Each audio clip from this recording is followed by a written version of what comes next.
श्री नवनाथ कथासार अध्याय 15वा गोरक्षनाथ मच्छिंद्रनाथ भेट व कानिफ मारुती युद्ध।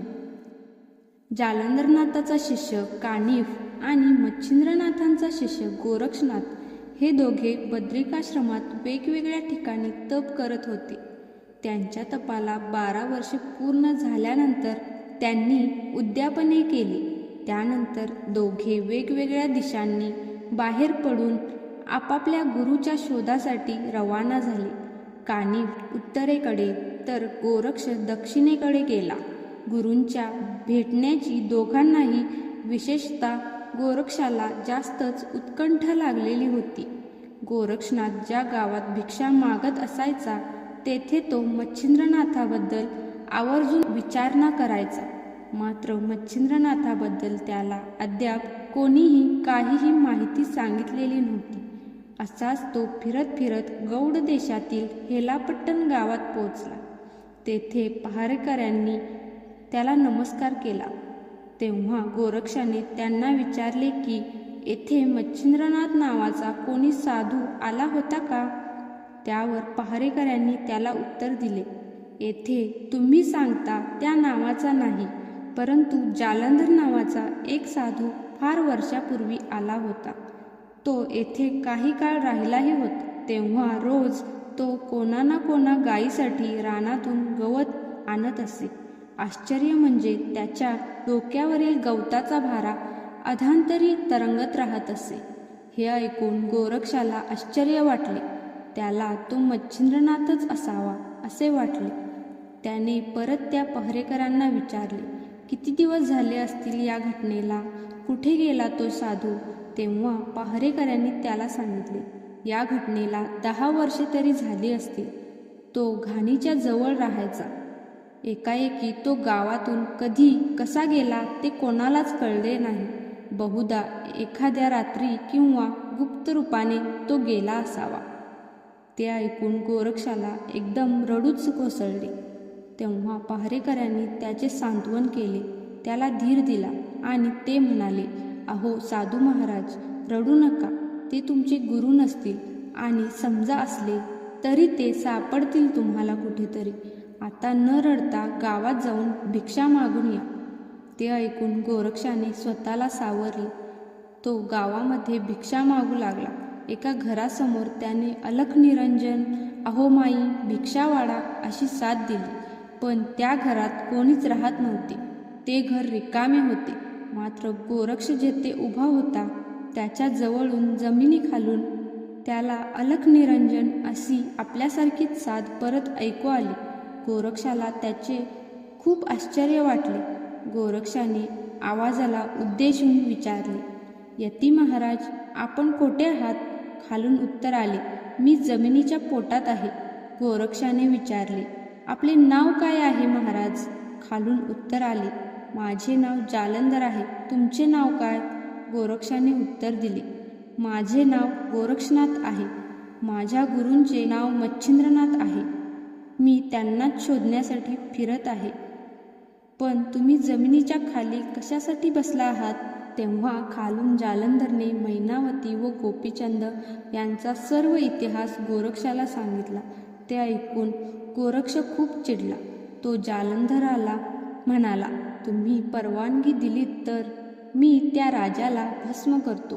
तुमच्यासारख्या साधू महाराजांना जमिनीत गाडताना त्याला लाज कशी वाटली नाही? उलट स्वतःला तो कर्तृत्ववान राजा म्हणून मिरवतो काय? बघतोच त्याच्याकडे। त्यावर जालंधर म्हणाला, नको नको, तुम्ही त्याला लगेच काही करू नका। उलट तुम्ही ही गोष्ट कोणाशी बोलूही नका। तुम्ही येथून गेल्यानंतर तुम्हाला माझा शिष्य कानिफनाथ भेटेल। त्याला तुम्ही मी तुम्हाला सांगितलेला वृत्तांत सांगा। तो युक्तीद्वारे राजाचे कल्याण करेल व आपल्या नाथपंथाचा महिमा वाढवेल आणि तोच मला जमिनीखालून वर काढेल। गोरक्षाने जालंधरचे म्हणणे मान्य केले आणि तो तेथून पुढे जगन्नाथपुरीकडे प्रवास करत करत निघाला। आता आपण पाहूया कानिफद्वारे शिष्यवर्गाची परीक्षा। जालंधरचा शोध घेण्यासाठी त्याचा शिष्य कानिफ सर्वत्र हिंडत होताच. वाटेत त्याने अनेक लोकांना ज्ञानोपदेश केला. त्यातील काही जण त्याचे शिष्य झाले. हळूहळू त्याचा शिष्य परिवार वाढतच गेला. त्याच्या शिष्यांची संख्या 700 झाली. तो आपल्या शिष्यवर्गासह पूर्वेकडे खूप पुढे गेला. पुढे स्त्री राज्य लागणार होते. तेथे गेलेला कोणताही पुरुष जिवंत परत येत नाही हे एव्हाना सर्वांना माहीत झालेले होते. लोकांनी त्या शिष्यवर्गालाही मरायचे नसेल तर अजिबात पुढे जाऊ नका असा सल्ला दिला. त्यामुळे शिष्यांनी कानिफला पुढे जाऊ नका याबद्दल विनवले. पण कानिफचा पुढे जाण्याचा निर्णय ठाम होता. त्याला आपल्या शिष्यांची परीक्षा पाहायची होती. कानिफच्या शिष्यवर्गात 2 गट पडले. एका गटाचे म्हणणे होते, पुढे जाऊन विषाची परीक्षा कशासाठी घ्यायची? आपण होऊन मरण ओढवून का घ्यायचे? मागे फिरून पळून जाऊया. जीव वाचला तरच सगळ्या साधना करता येतील. तर दुसऱ्या वर्गाचे म्हणणे होते, घाबरायचे कशाला? गुरुवर श्रद्धा ठेवून जे होते त्याला सामोरे जाऊया. आपल्या शिष्यांची द्विधावस्था कानिफला समजली. त्यांच्या बुद्धीची त्याला कीव वाटली. त्या कशाला म्हणतात याचेही त्यांच्या शिष्यांना भान नव्हते. ते शिष्य त्याला भित्रे आणि स्वार्थी वाटले. शिष्यांना पळून जाता येऊ नये यासाठी त्याने स्त्री राज्यात जाणारी वाट वगळता इतर तिन्ही दिशांना भस्म मंत्रून स्पर्शास्त्र सोडले. त्यामुळे आता एक वाट खुली राहिली. तेव्हा त्याने आपल्या सर्व शिष्यांना एकत्र करून सांगितले, स्त्री राज्यात मी जाणार आहे. मारुतीच्या भुभुकाराने तेथे जाणारा प्रत्येक पुरुष मरतो हे मला माहीत आहे. पण गुरुवर निसंशय अढळ श्रद्धा ठेवून मी तेथे जाणार आहे. तेथील सर्व तीर्थांना भेटी दिल्यानंतरच मी परत येईल. ज्यांची माझ्यावर पूर्ण श्रद्धा आहे त्यांनी माझ्यासोबत यावे. ज्यांना मरणाची भीती वाटत असेल ते परत माघारी गेले तरी माझी हरकत नाही. कानिफचे बोलणे ऐकून त्याचे शिष्य एक एक करून तेथून माघारी परत जाऊ लागले. कानिफजवळ 700 पैकी अवघे 7 शिष्य उरले. ते 7ही जण निर्भय असल्यामुळेच तेथे थांबले. उरलेल्या 693 शिष्यांना मरणाच्या संकटातून वाचल्याचा खूप आनंद झाला. ते माघारी निघाले. थोडे अंतर गेल्यानंतर लगेच ते कानिफच्या स्पर्शास्त्रामुळे जमिनीला चिकटून राहिले. त्यांना पुढे जाताच येईना. आपले पाय जमिनीला का चिकटलेत हे पाहण्यासाठी ते खाली वाकले. हातांनी पाय हलविण्याचा अयशस्वी प्रयत्न करू लागले. पायांना हाताचा स्पर्श होताच त्यांचे हात देखील चिकटले. त्यामुळे वर्गात गुरुजी लहान मुलांना जसे अंगठे धरण्याची शिक्षा करतात त्या अवस्थेत ते राहिले. ही त्यांची अवस्था पाहून कानिफने आपल्या 7 निर्भय शिष्यांना या सर्वांच्या पाठीवर मोठे दगड ठेवण्याची आज्ञा केली. ते 7ही जण त्यांच्याप्रमाणे चिकटू नये यासाठी त्याने त्यांच्या कपाळावर विभक्तास्त्राचे भस्म मंत्रून लावले. लगेच त्या 7 जणांनी उरलेल्या 693 शिष्यांच्या पाठीवर मोठमोठे दगड ठेवले. ते दगडही पाठीला चिकटले. त्यामुळे पाठ हलवून कोणाला दगड फेकूनही देता येत नव्हते. भर उन्हात तहानभुकेने व्याकुळ होऊन पाठीवर दगडाचे वजन सोसत ते तळमळत राहिले. तेव्हा 7 जण त्यांना म्हणाले, आता कशाला तळमळताय? गुरुला सोडून जीव वाचविण्यासाठी तुम्ही पळालात आणि या संकटात सापडलात. आता तुम्हाला यातून कोण सोडवणार? गुरूंच्या बरोबर स्त्री राज्यातून सुटून आलोच तर पुन्हा भेटू. तेव्हा बघू तुमचे काय करायचे ते. जातो आता आम्ही. हे ऐकल्यानंतर ते 693 शिष्य घाबरले. म्हणाले, हो थांबा, यातून आम्हाला सोडवा. चुकलो आम्ही, माफी मागतो. पण गुरूंना सांगून यातून तुम्हीच आम्हाला सोडवू शकता. तेव्हा ते 7 जण म्हणाले, प्रयत्न करून पाहतो. आणि ते कानिफनाथांकडे गेले.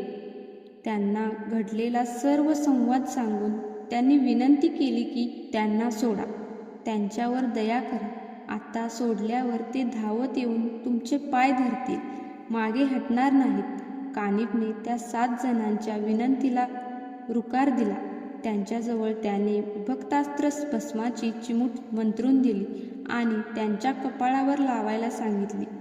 7 शिष्यांनी तत्परतेने तसे करून आपल्या गुरुबंधूंना मुक्त केले.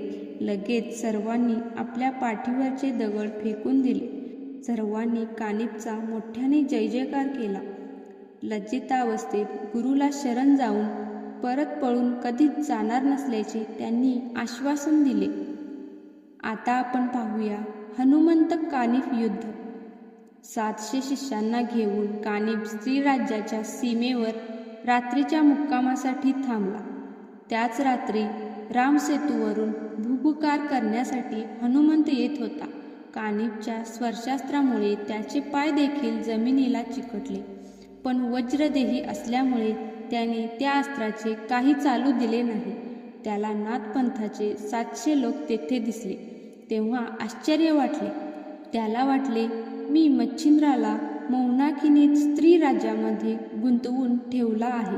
हे लोक त्याला न्यायला आले नाहीत ना? या लोकांना घाबरवून इथूनच परत हाकलवून दिले पाहिजे. म्हणून लगेच त्याने आपले विशाल रूप धारण केले. त्याचे हे भयंकर रूप पाहून कानिफचे सर्व शिष्य खूप घाबरले आणि त्याच्या मागे लपून बसले. तेव्हा कानिफ आपल्या शिष्यांना अभय देत म्हणाला, अरे उगाच कशासाठी घाबरत आहात? तो तुमचे व माझे काहीही वाकडे करणार नाही. तुम्ही न घाबरता फक्त मजा बघा. कानिफने हनुमानाला प्रत्युत्तर देण्यासाठी वज्रास्त्र मंत्र म्हणून भस्माची चिमूट आकाशात फेकली. मारुतीने टाकलेल्या दगड व शिळांचा त्यामुळे पूर्ण चुराडा झाला. म्हणून चिडून मारुतीने आपल्या मुठीने ते वज्रास्त्रच मोडून टाकले. मारुतीच्या या कृतीने कानिफनाथ खूप संतापला. त्यांनी एकापाठोपाठ एक अशी कालिका, अग्नी, इंद्र व वायू अशी 4 अस्त्रे मारुतीवर सोडली. त्या 4ही अस्त्रांच्या तडाख्यात मारुती पक्का सापडला. त्याची फार वाईट परिस्थिती झाली. इंद्र व कालिका ही अस्त्रे मागून पुढून आणि अग्नी व वायू ही अस्त्रे वरून त्याचा घात करण्यासाठी प्रयत्न करत होती. मारुतीने वायूला, मी तुझा मुलगा आहे, मला तू त्रास देऊ नकोस अशी विनंती केल्यामुळे ते अस्त्र थोडेसे क्षीण झाले. मारुतीने अग्नीला शेपटाला बांधून समुद्रात बुडविले. त्यामुळे समुद्राचे पाणी गरम होऊ लागले. त्यात जलचर प्राणी मरू लागले. म्हणून समुद्र माणसाचे रूप घेऊन वर आला. मारुती व कानिफचे युद्ध त्याने पाहिले. दोघांचेही आपल्याकडे लक्ष नाही हे पाहून समुद्रानेच स्वतः ढग उत्पन्न केले व आपले पाणी पावसाद्वारे थंड करून घेतले. कानिफने मोहनास्त्र फेकून मारुतीचे मन विचलित केले. त्याचे लक्ष समुद्रात बुडलेल्या अग्नीकडे होते. तितक्यात इंद्र व कालिका या अस्त्रांनी त्याला मागून व पुढून जोरात धडक दिली. त्यामुळे मारुती खाली पडला. तेव्हा वायू प्रकट झाला. त्याने मारुतीला प्रेमाने उठवले.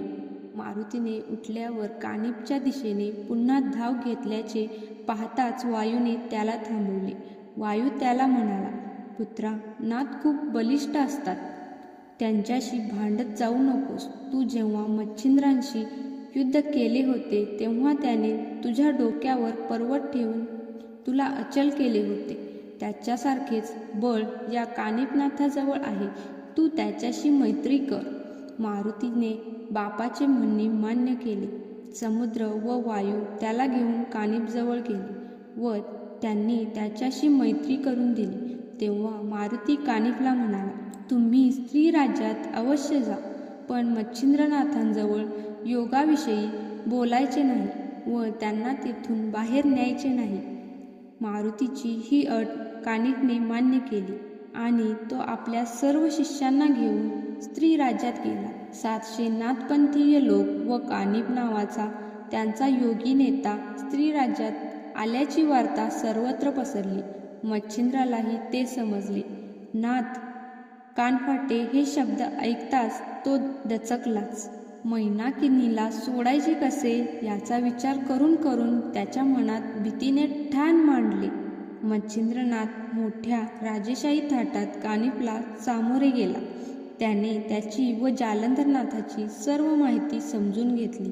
मारुतीशी झालेल्या युद्धाचे वर्णन ऐकले. त्याने कानिफशी झालेल्या भेटीबद्दल आनंद व्यक्त करून कानिफसह सर्व शिष्यांना त्याने महिनाभर स्त्रीराज्यातच ठेवून घेतले.